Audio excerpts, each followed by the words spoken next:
Amados irmãos, boa noite. Que alegria estar aqui com vocês. Nós agradecemos a cada um de estarem aqui presentes, prestigiando a presença dos mentores que vêm aqui nos abençoar nessa noite tão especial. Essa palestra me toca a alma e a cada um de nós que buscamos falar de alguém que é impossível de ser reproduzido. E eu pedi aos mentores que me auxiliassem a entrar numa conexão absolutamente diferente com o Senhor, a fim de que eu conseguisse, de alguma forma, trazer a vocês um pouco da mensagem que Ele nos trouxe. Eu, pessoalmente, considero absolutamente impossível de qualquer um de nós, conseguirmos reproduzir a mensagem do Mestre. Falar de Jesus é uma honra inigualável.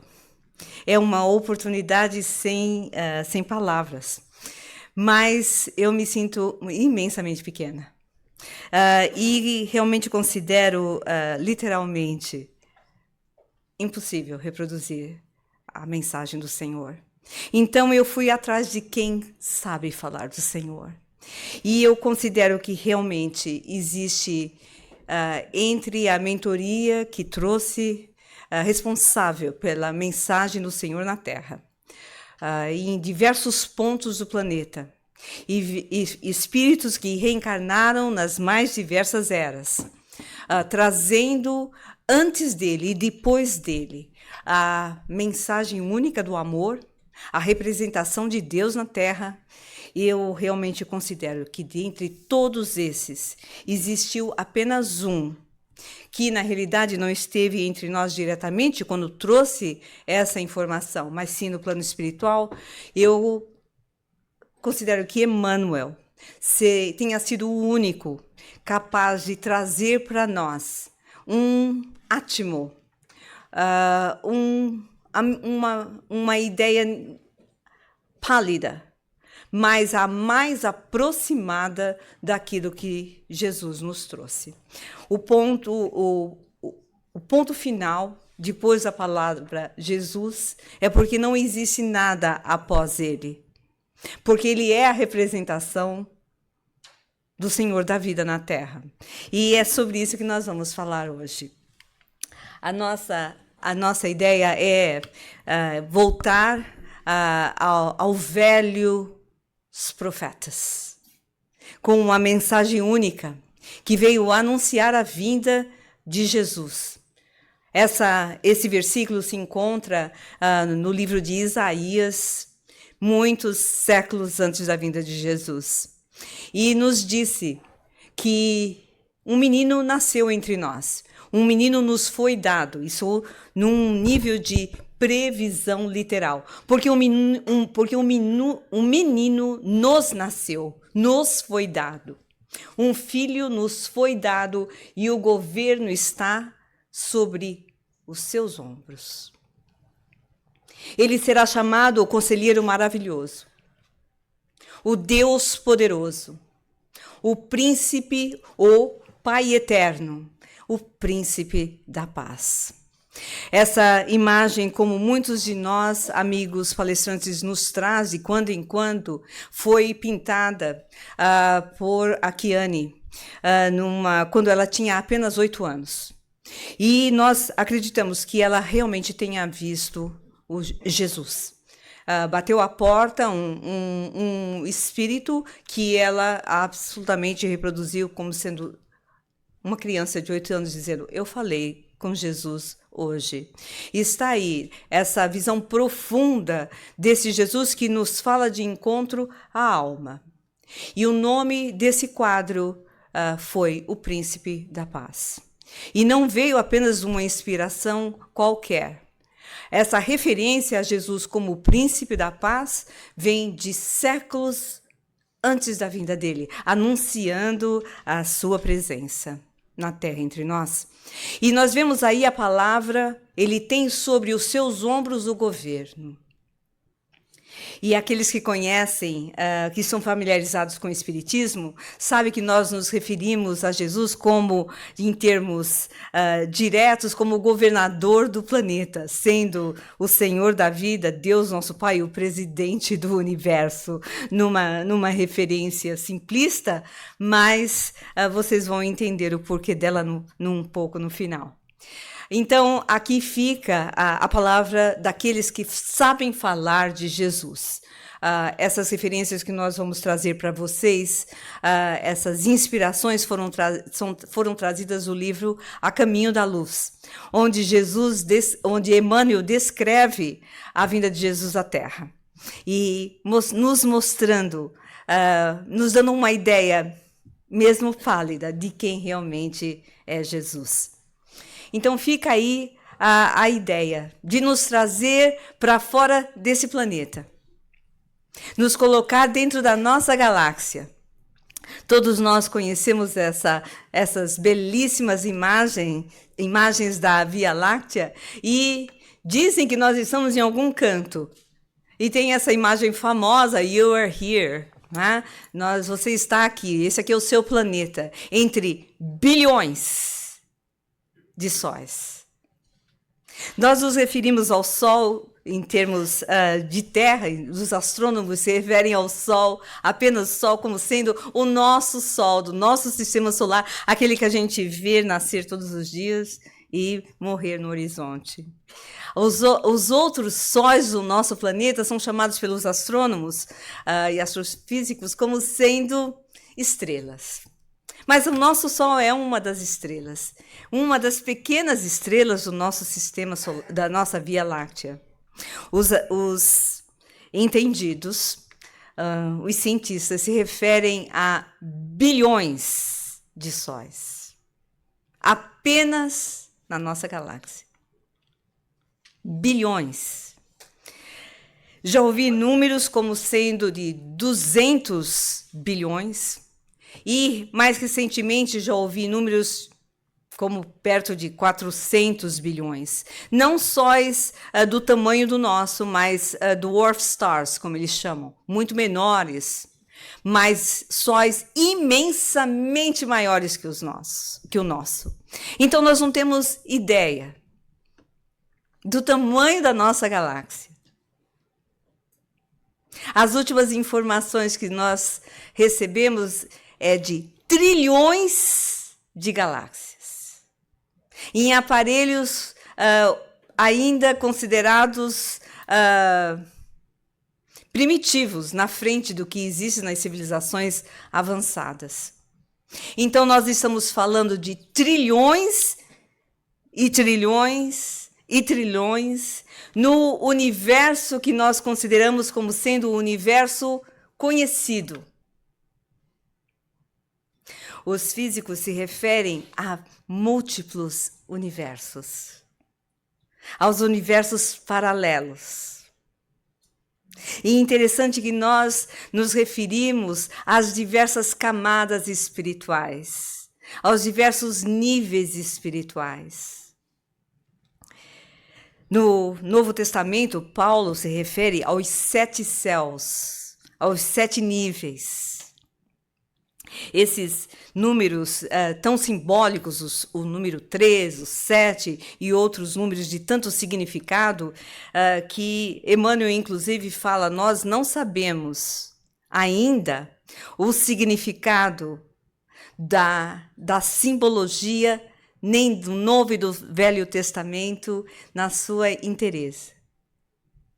Nós não sabemos o que está por trás dos números e dos demais símbolos. O próprio Emmanuel se referindo a isso no livro O Consolador.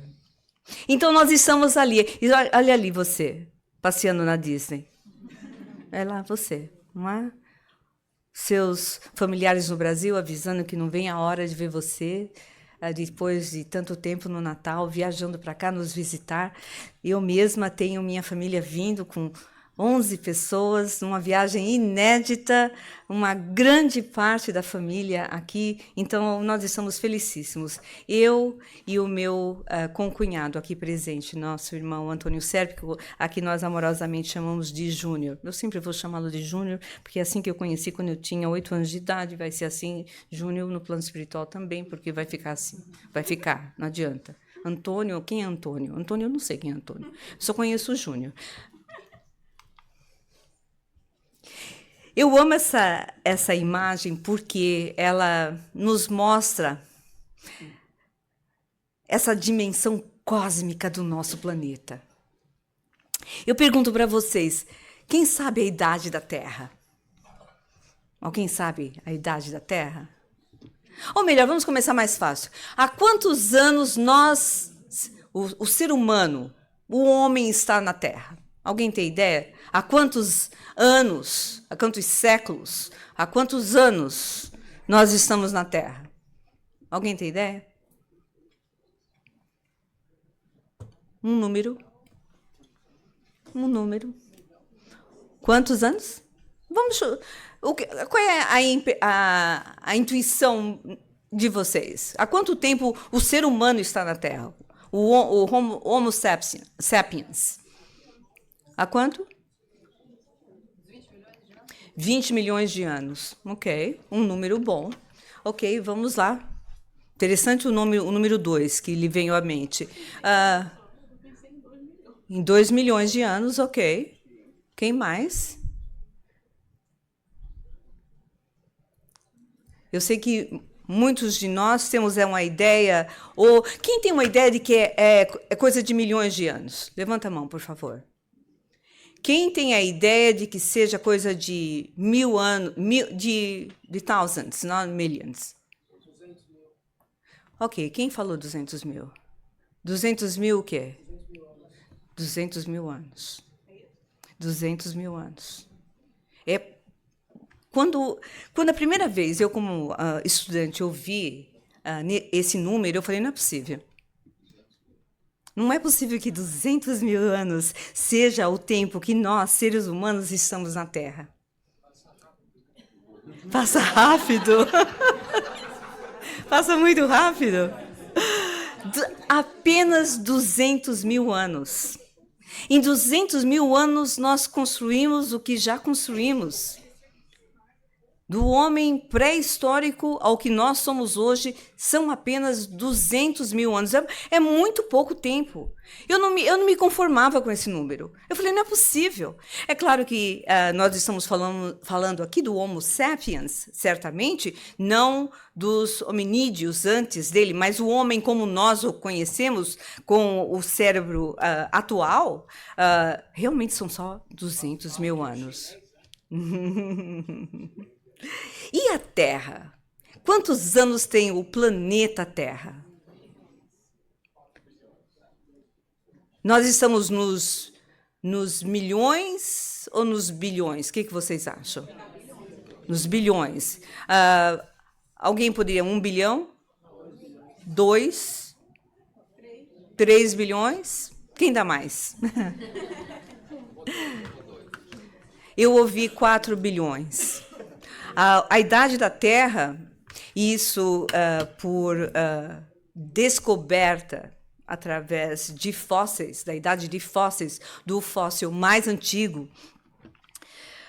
a idade da Terra é um pouco mais de 4,5 bilhões de anos. Bilhões de anos. Então, vocês imaginem que nós estamos falando em bilhões de anos da existência do planeta, desde que o planeta literalmente nasceu da explosão solar do nosso Sol. Foi a primeira explosão que houve a formação dos planetas que nós existimos, que nós conhecemos hoje. Desses bilhões e bilhões e bilhões de anos, a existência do homem da Terra data de apenas 200 anos.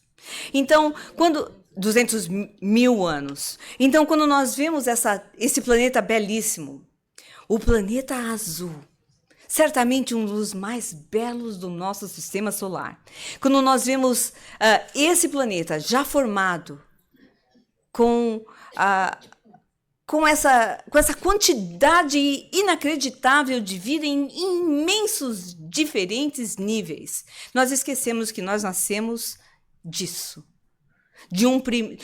Desse momento da formação da Terra, do seu esfriamento até o que nós conhecemos desse belíssimo planeta, passaram-se 4,5 bilhões de anos. E dentro desse tempo, nós podemos fazer um fun fact, alá, professora, nós temos aqui que se nós fôssemos comparar a idade da Terra a 1 hora, nós estaríamos nos referindo à existência do homem da Terra como sendo 0,16 segundos. Mas nem um minuto. 0,16 segundos da existência da Terra nós aqui estamos. Impressionante, né? Então, aqui nós temos essa noção, através de Emmanuel, que para nós chegarmos no planeta, para nós, alguém sabe qual é o nosso, onde nós estamos aqui? No terceiro, é o terceiro planeta, não é? O terceiro planeta, a Terra lá. Para nós chegarmos nesse nível, passaram-se quase 5 bilhões de anos para o homem surgir na Terra. No entanto, nós conhecemos a história espiritual da Terra hoje, através da mediunidade apostolar de Francisco Cândido Xavier. Tudo isso aqui faz parte de um planejamento dos nossos mentores galácticos. Isso aqui faz parte não do acaso, mas de um planejamento espiritual. E levou quase 5 bilhões de anos para o homem ter condição de habitar o planeta. Nos diz Emmanuel que os espíritos responsáveis pela organização das galáxias, dos sistemas solares, do universo, são espíritos puros. Deus poderoso, nosso Pai de amor, que foi assim que o Cristo nos veio mostrar o Deus da vida, a causa primária de tudo que existe, do mundo que nós conhecemos e o que nós nem conseguimos imaginar. Esse Deus que vai além da nossa imaginação quântica. Esse Deus que nós não conseguimos compreender. De um tempo que nós não temos a menor noção e a capacidade de absorver a noção da palavra eternidade. Que a física se aproxima de forma pálida, nos dando uma ideia nova do tempo, nos mostrando que o tempo, da forma como nós o conhecemos, não é o tempo do universo, é um tempo atemporal. É um tempo que nós não conseguimos absorver e compreender a noção do que sempre existiu, mas Deus, que é a causa primária de tudo, o Deus da vida, o Deus do amor, o Deus eterno, nos concedeu a todos a bênção da criação do espírito humano. Nós fomos criados por Deus. com uma dádiva divina na medida em que nós também somos eternos. A bênção do tempo nos foi dada pelo Criador. O tempo passou a ser eterno a partir do momento em que nós existimos. Fomos criados num princípio que nós não conseguimos ainda nem conceber, nem a própria doutrina espírita. Os mentores da doutrina nos dizem claramente no Livro dos Espíritos: nós não conhecemos o princípio. Nós não sabemos como o espírito foi criado. Nós não chegamos lá. Nós não fazemos parte da comunidade dos espíritos puros. Nós não temos essa noção. Apenas sabemos que o espírito foi criado sem conhecimento algum, com um objetivo único: a perfeição. E existem espíritos que, através dos trilhões e trilhões e trilhões de anos, de um tempo que nós também não conseguimos entender, já adquiriram a perfeição máxima que um espírito que não seja Deus chegou, alcançou. E esses são os prepostos celestes do Senhor da vida em todos os planos do universo, visível e invisível, dos universos conhecidos e desconhecidos. O Senhor da vida tem prepostos. É uma comunidade de espíritos que chegaram à perfeição, chegaram à pureza absoluta. Nós conhecemos essa comunidade através de Emmanuel, que se refere à comunidade dos espíritos puros. Em todas as partes do universo conhecido e desconhecido, dos universos paralelos visíveis e invisíveis, nós temos, segundo Emmanuel, uma comunidade de espíritos que são encarregados de gerenciarem as galáxias. São espíritos, é uma comunidade gerenciadora das galáxias, maiores e menores. A nossa galáxia igualmente tem a sua comunidade de espíritos puros, da qual Jesus faz parte. Nós estamos falando em bilhões de sóis, em exoplanetas que nós, não sei como fala isso, exoplanets, com planetas semelhantes e não semelhantes à Terra. Não conseguimos nem conhecer e conceber quantos existem em sistemas planetários em torno dos seus sóis. Essa comunidade de espíritos puros se encarregam dos diversos cantos da nossa galáxia, que possui bilhões de sóis. Jesus, entre outros planetas, em outros sistemas solares, tem como o nosso planeta solar como sendo um dos seus encargos. Como Jesus consegue dar conta de outros, Jesus e outros espíritos puros conseguem dar conta de outros sistemas solares, não sabemos. Mas na sua capacidade infinita de espírito puro, o Senhor não apenas tem como o nosso sistema solar como um dos seus encargos divinos, mas tem dentro desses sistemas solares, tem o nosso, e o nosso planeta como sendo aquele sob a sua conta direta.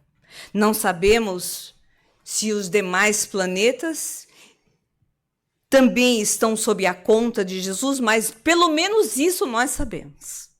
Essa informação de uma linha das Escrituras Sagradas de Deus. Nós sabemos que nos foi permitida ter essa informação através de Emmanuel.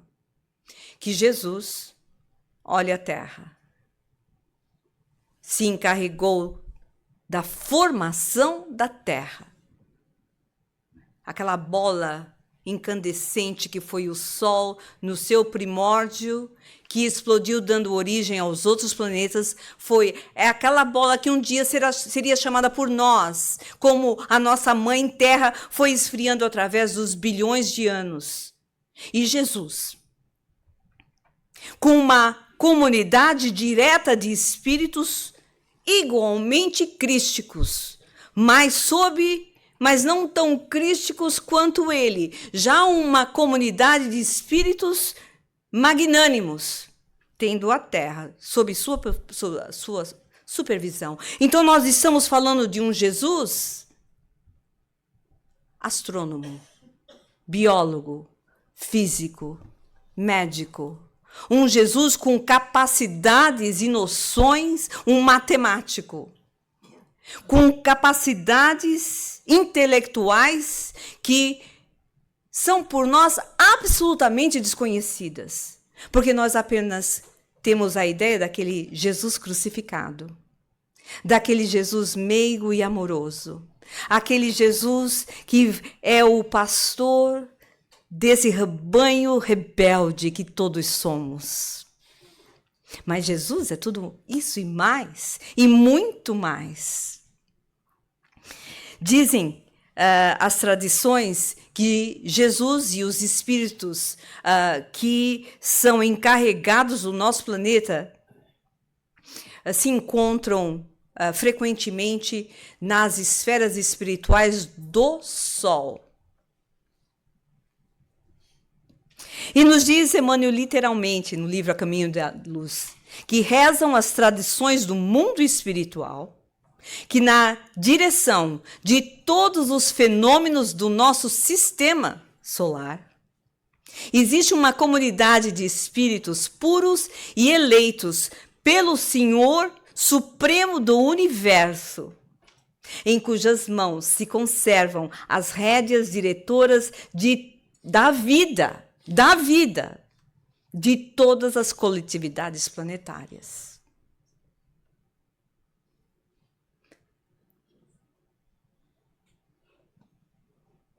É o Deus da vida.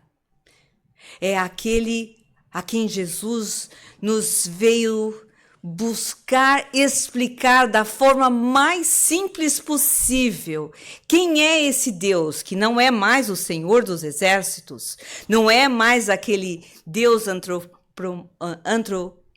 antropomórfico, vingativo, que destruía um irmão e queimava outra cidade, mas apenas tinha os seus olhos para uma comunidade de eleitos. Não é mais aquele Deus.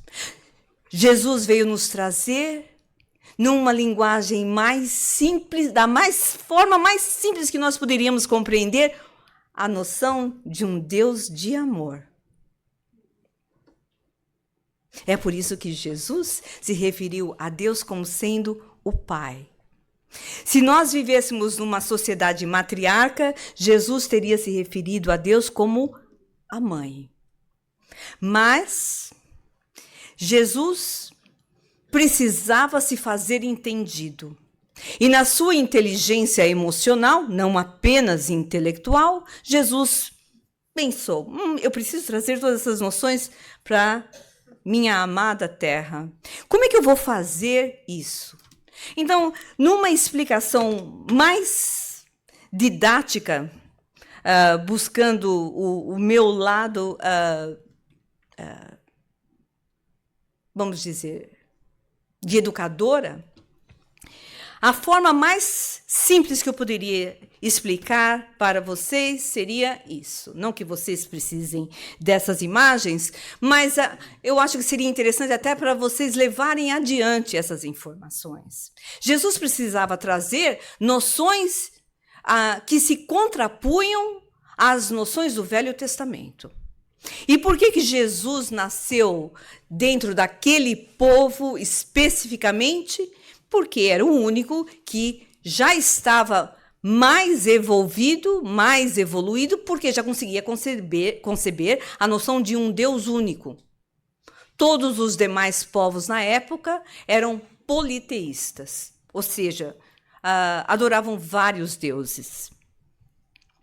Então, imaginem vocês, Jesus precisava trazer todas essas noções para um povo rude, extremamente ignorante.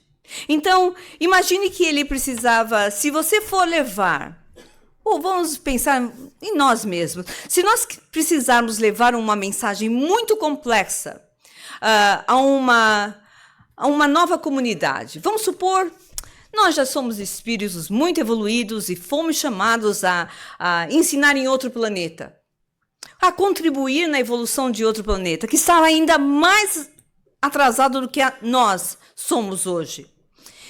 Então, o que você faria? Naquele planeta já existia o engenheiro, o médico e, obviamente, as crianças. Se você for explicar o que você tem de explicar para o engenheiro, o médico não vai entender. Com a linguagem do engenheiro, o médico não vai entender. Se você for querer explicar para o médico, para o engenheiro, com a linguagem do médico, as informações que você quer passar, o engenheiro também não ia entender. Então, nem o médico, se você falar para um médico uma mensagem de engenheiro, ou se você falar para um engenheiro usar uma linguagem de médico, nenhum dos dois iam entender. Mas se você usar a linguagem da criança, todo mundo entende. Certo? E foi isso que Jesus fez. Ele veio nos falar da forma mais simples impossível. As histórias do Evangelho, as informações, as mensagens e as lições que Jesus nos trouxe, foi com os simbolismos mais simples impossíveis. Mais simples impossível. Ele falava como se estivesse falando para crianças espirituais, apesar de serem homens maduros e cultos. Mas as suas noções eram tão mais superiores que aqueles homens, embora cultos e maduros, ainda eram crianças espirituais. Então Jesus falou da forma como falou. E foi isso que todos aqueles que vieram antes de Jesus e depois de Jesus fizeram. Porque antes de Jesus, em todas as partes do planeta, e depois de Jesus, em todas as épocas e partes do nosso planeta, em todas as culturas, civilizações diferentes, as que continuam a existir, as que já desapareceram, no oeste, no oeste, no norte, no sul, todos os representantes dessa comunidade que trabalha com o Cristo há milênios, todos eles reencarnaram. Uns procurando, como Isaías, nos apresentando as noções de aquele que é o governador, que tem sobre os seus ombros o governo de tudo, vai estar entre vocês. Ele será considerado e chamado de Conselheiro maravilhoso, do Pai eterno, do Príncipe da paz. Ele estará entre vocês. Depois de Jesus, vieram outros buscar nos lembrar as suas mesmas noções. Em povos ainda provindos de outras aragens planetárias, reencarnados num planeta de exílio como foi a Terra, ainda não poderiam nem ouvir a noção de Jesus. Mas as noções da fraternidade e do amor se tornaram a linguagem universal de todos os mensageiros de Jesus, antes e depois dele. Apesar de todos os esforços da civilização moderna, sobretudo no norte da América, na América do Norte e na Europa, buscarem apagar as noções de Jesus na Terra, jamais eles vão conseguir. Eles estão tentando de todas as formas apagarem as noções de Jesus, porque hoje muitos livros escolares e universitários não trazem mais a noção de antes ou depois de Cristo. É a nova era ou a era anterior?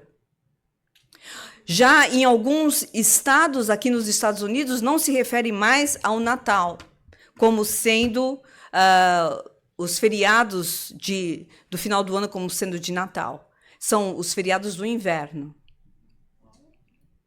Tentando apagar a noção do Cristo. Quando muitos dizem, nossa, eu não digo, eu só falo Happy Holidays porque eu não quero ofender ninguém.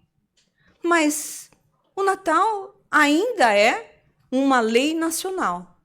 É um feriado nacional da mesma forma como o 4 de julho. Então, dizer que nós estamos ofendendo as pessoas de outras religiões seria o mesmo de dizer, não, eu não vou falar Happy 4th of July porque você veio do Brasil, você veio da Índia, você veio do México, você veio de Portugal, você veio da Austrália, porque existem outras nacionalidades no planeta. Então eu falo Happy Holidays porque eu não quero ofender ninguém. Mas é um feriado nacional, então eu abro a boca para todo mundo que me fala Happy Holidays, eu falo Merry Christmas. Eu fico pensando que os primeiros cristãos deram a vida para trazerem o testemunho do Cristo na terra. E nós não temos a coragem de nos posicionarmos num Merry Christmas.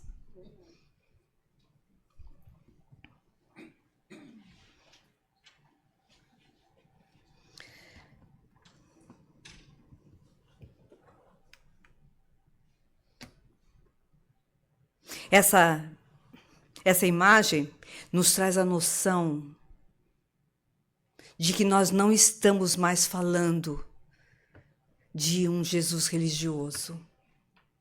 Pois que eu e provavelmente a maioria de vocês viemos das religiões tradicionais, fomos criados nela. E conhecemos aquele Jesus crucificado, sofredor, mártir. O Espiritismo veio descrucificar Jesus. O Espiritismo veio nos trazer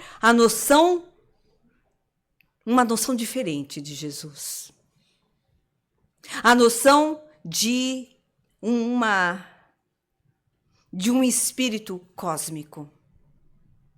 E é por isso que eu gostaria de pedir a vocês que trouxessem na mente de vocês algumas imagens.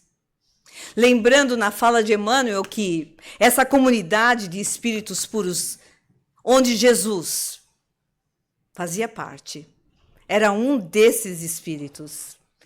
Nos diz Emmanuel que essa comunidade de seres angélicos e perfeitos, da qual é Jesus um dos seus membros divinos, ao qual nos foi dado saber a ele, Emmanuel e a outros espíritos aprendizes, apenas se reuniu das proximidades da Terra para a solução de problemas decisivos da organização e da direção de nosso planeta por 2 vezes no curso dos milênios conhecidos. A primeira verificou-se quando a Terra, quando o orbe terrestre se desprendia da nebulosa solar, a fim de que se lançassem no tempo e no espaço as balizas do sistema cosmogônico e os pródromos da vida na matéria em ignição do planeta. Então, quando o Sol teve a sua explosão inicial, esse grupo de espíritos angélicos, a comunidade dos espíritos puros responsáveis pela nossa galáxia e especificamente pelo nosso sistema solar, se reuniu pela primeira vez no desprendimento da explosão da massa do Sol, formando a Terra. A segunda vez foi quando se decidia pela vinda de Jesus à Terra. A segunda, quando se decidia a vinda do Senhor à face da terra, trazendo à família humana a lição imortal do seu evangelho de amor e de redenção. Através de Chico Xavier, nós soubemos que houve um terceiro encontro dessa comunidade de espíritos puros. Foi quando a Terra lançou no espaço o seu primeiro foguete, indo à Lua. Foi a entrada da Terra numa nova era, onde nós poderíamos levar à frente o mal que ainda carregamos conosco. Então, esses espíritos se encontraram, pelo que nós sabemos até hoje, 3 vezes. E a ideia, como vocês estão vendo, queridos irmãos, já que estamos hoje num dia diferente, de celebração desse espírito magnífico, desse espírito angélico, desse espírito que é o representante de Deus na Terra. Esse espírito único, que teve toda uma comunidade de entidades aperfeiçoadas e magnânimas que trabalharam com ele ao longo dos séculos. É esse espírito que eu gostaria que vocês levassem em seus corações. É essa imagem de um Jesus cósmico, de um Jesus transcendental.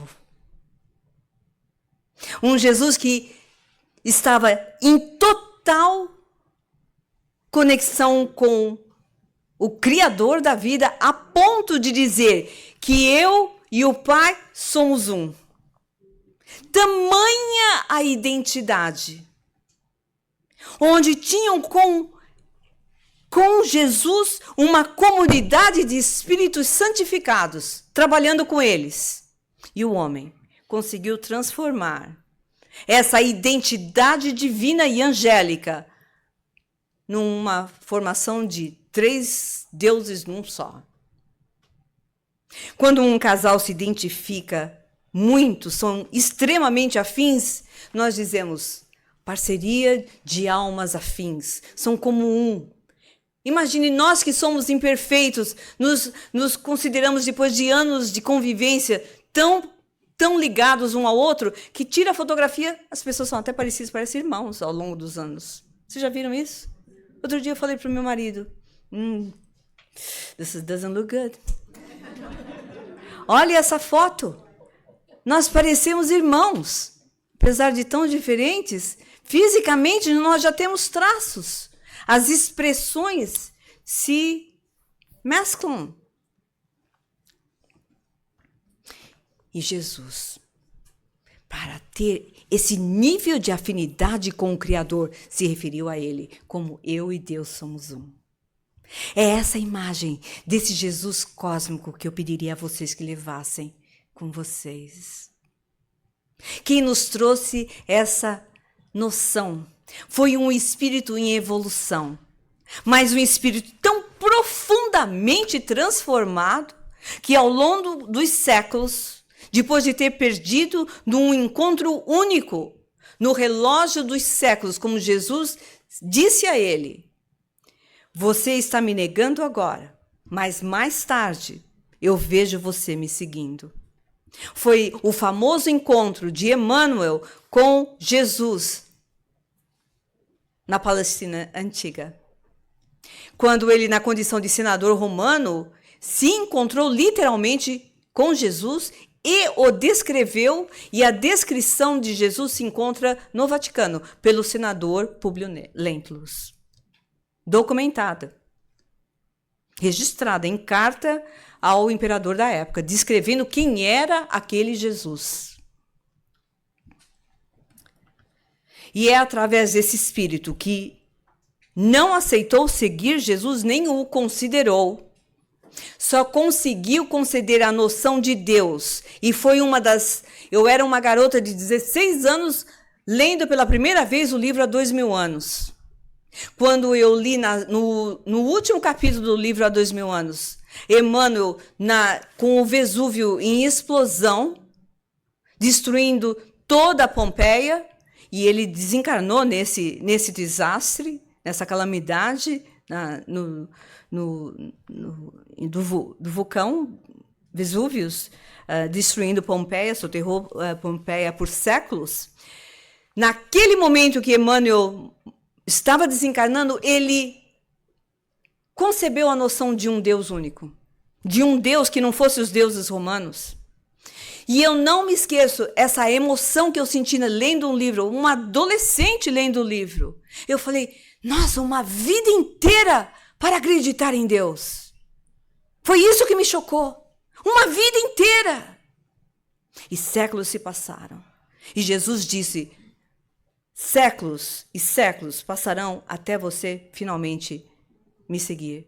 E Emmanuel foi evoluindo através dos séculos e hoje é um dos mentores das informações do Espiritismo na Terra. E como Allan Kardec disse, o Espiritismo não é a religião do futuro, mas o futuro das religiões.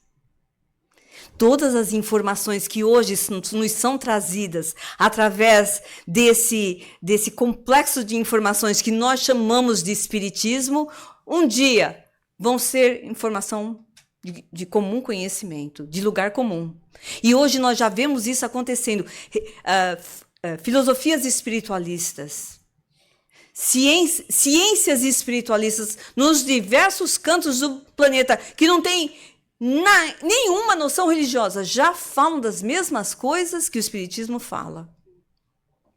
E nesse momento impressionante que o Espiritismo passa desde a sua existência, nascido na França e crescendo no Brasil, por orientação e determinação dos espíritos responsáveis pela mensagem de Jesus na Terra, ou as noções espíritas trazidas por Allan Kardec foram levadas para o Brasil. Existe uma mensagem lindíssima de Humberto de Campos, pelo pseudônimo Irmão X, que explica como o Espiritismo foi parar no Brasil. E hoje é no Brasil que o Espiritismo está passando pela maior crise, a crise sem precedentes, tentando exterminar o Espiritismo. Tentaram de muitas formas acabar com os espíritas. Nos conta Humberto de Campos também em outras mensagens que foram os diversos testemunhos ao longo dos anos e séculos no Brasil, onde o espiritismo crescia, que as trevas vinham com planos específicos para acabar com o espiritismo na Terra. Com a mensagem espírita no Brasil, que era o coração da informação. Mas estão conseguindo hoje. Você não abre um Instagram, você não abre um Facebook, que você não ouve distorções absurdas das mensagens e informações de Kardec. E hoje nós, espíritas, nos centros espíritas que necessitam conhecer transformações reais em seus estudos, em seus cursos, mas nunca deixando de levar em conta as noções de Kardec, hoje nós precisamos divulgar esse Jesus na nossa conduta, na nossa transformação moral, porque é essa mensagem maior que eu espero conseguir ter trazido para vocês de leve. E foi de leve que Chico Xavier, inconformado de falar tanto de Jesus, virou para Emmanuel um dia e disse: Emmanuel, eu quero conhecer Jesus. Olha, eu estou psicografando todos esses livros, eu tenho o direito de conhecer Jesus. Aonde que Jesus mora? Aí Emmanuel pensou com aquela paciência. Falou, tá bom, Chico. Então eu vou levar você para conhecer Jesus. Onde Jesus mora. Aí, o corpo espiritual de Chico Xavier, numa viagem astral, numa viagem espiritual transcendental, foi saindo, ele foi olhando para trás, ele viu que ele estava se afastando da Terra. Quem conta essa história foi uma mensagem Cornélio Pires. Disse que Chico foi olhando para trás, vendo a Terra atrás, viu que estava começando a passar, saindo do sistema solar, entrando e saindo de outros sistemas solares na nossa galáxia. E quando ele começou a sair, da Via Láctea. Ele falou, Emmanuel, eu quero voltar. Eu preciso tomar um café. Não aguento mais. Me leva de volta, não quero mais saber de nada. Emmanuel falou, você tem certeza? Eu já ia levar você para conhecer outras galáxias. E nós vamos chegar até outras imensamente mais evoluídas que o homem não consegue nem captar a sua existência.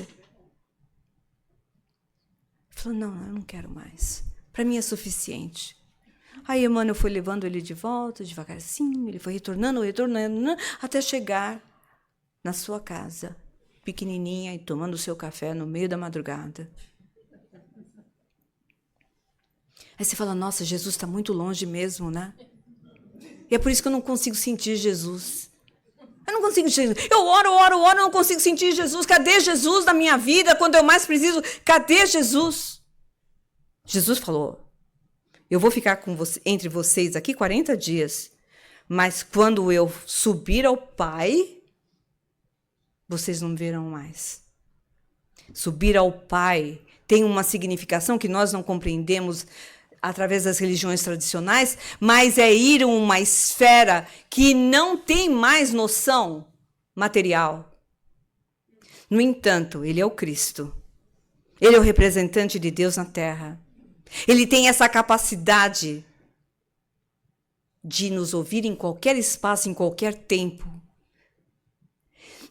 No fundo do poço ou na saída dele. E Deus, nosso Pai, não importa qual fundo do poço em que nós nos encontramos, os braços de Deus são longos. Se nós conseguimos nos conectar com as pessoas através de uma pobre internet planetária hoje em dia, imagine as conexões espirituais com o Cristo, responsável pela existência do nosso planeta. Então Jesus nos ouve sim.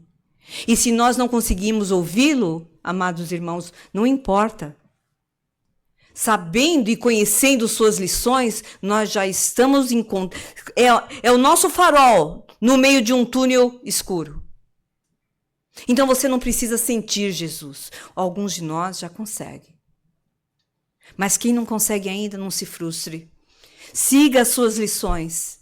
Porque você não precisa conhecer o presidente para falar com o presidente. Basta você ouvir o presidente através dos seus comunicados. Não desse que a gente tem agora, é claro. No entanto, aqui fica com vocês, eu peço a vocês para apagar as luzes. Eu deixo com vocês essa amorosa, esse amoroso término. Nós vamos ouvir a voz, a descrição de Jesus através do senador Públio Lentulus. Eu vou pedir para o nosso irmão Ítalo. Conscientemente num banco formado por pedras próximo a um lago, Públio Lentulus conduz seus pensamentos ao mais elevado grau do espírito. Sente um êxtase profundo diante da natureza e das suas belas riquezas, sem saber como agradecer aos poderes dos deuses. Tamanha era a prisão na qual sempre esteve seu coração frio e orgulhoso. É nesse instante que, dominado por uma força estranha e acolhedora, o senador ouve passos lentos de alguém que se aproxima.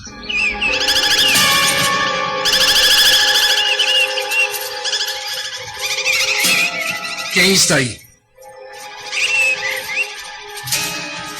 Diante do olhar ansioso de Públio, vemos uma imagem inconfundível e única. Um homem ainda moço que transmite nos olhos uma beleza suave e misericordiosa. Seus cabelos são longos e sedosos, contornando o rosto delicado como fios de luz levemente dourada.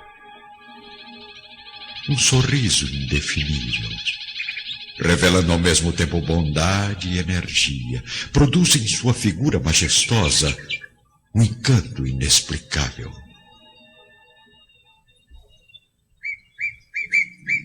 Senador, por que me procuras?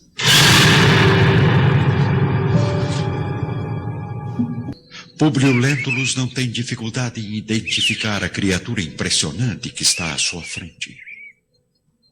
No seu coração misturam-se ondas de sentimentos que jamais havia conhecido, emoções que jamais haviam invadido sua alma.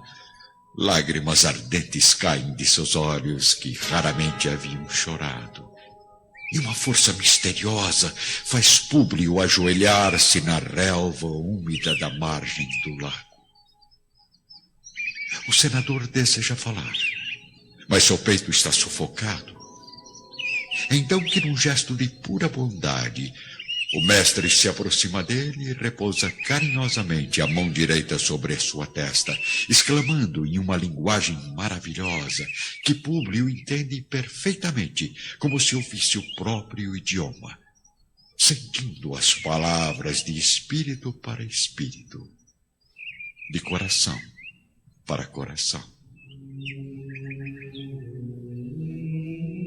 Aprecio ter me procurado publicamente e na hora mais clara do dia, para que possa adquirir por toda a vida uma lição sublime de fé e humildade. Não vim ao mundo questionar os erros dos homens, mas sim confortar os corações desfalecidos como o teu.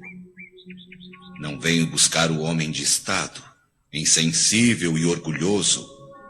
Venho atender aos pedidos de uma alma desesperançosa, mas que ainda possui um rastro de fé.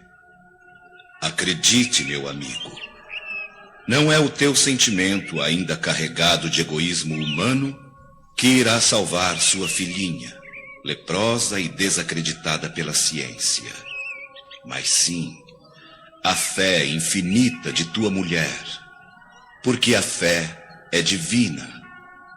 Basta apenas um raio das energias poderosas de Deus para que se destruam todos os monumentos das vaidades mundanas. Públio está completamente comovido e magnetizado. Seu pensamento consegue apenas decifrar o que se passa como uma ilusão inexplicável.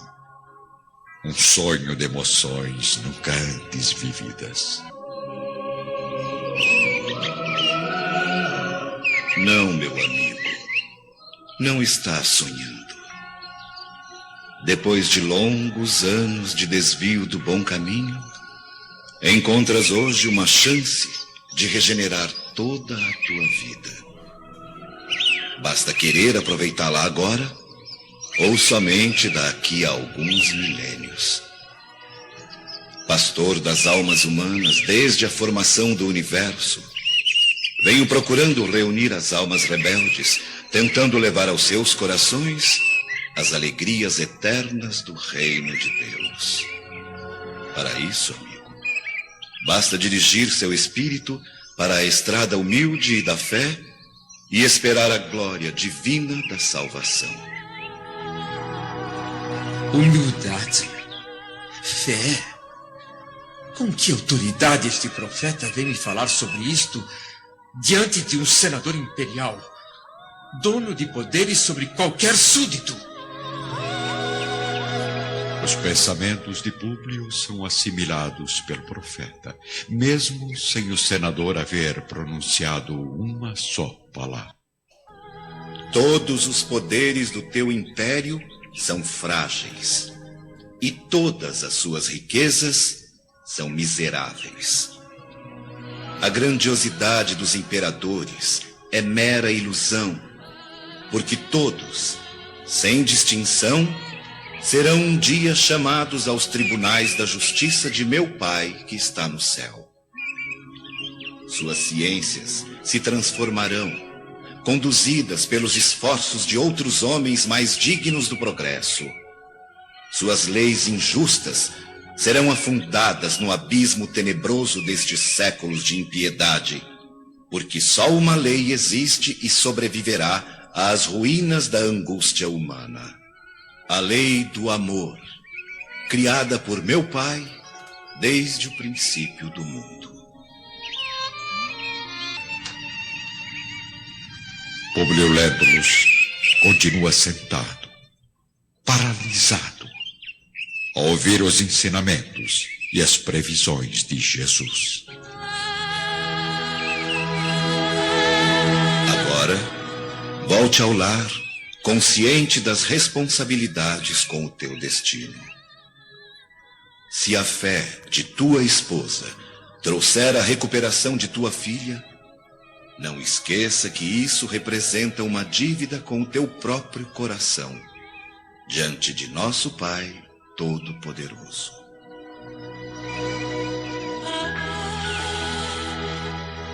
O senador quer falar, mas a voz está presa na garganta, na alma repleta de comoção e sentimentos profundos. Públio tenta se levantar, mas nota que a expressão do profeta muda de repente ao olhar fixamente para o céu. Sente que Jesus está orando intensamente e observa as lágrimas caírem sobre seu rosto, banhado por uma forte claridade, realçando sua beleza simples e de uma indefinível melancolia. Neste instante, uma rápida escuridão interrompe a visão do senador que desperta rapidamente, completamente estarrecido. E aqui, queridos irmãos, nós finalizamos o nosso encontro, desejando a todos um Feliz Natal. Cumprimentem-se, queridos irmãos, desejemos uns aos outros um Natal abençoado.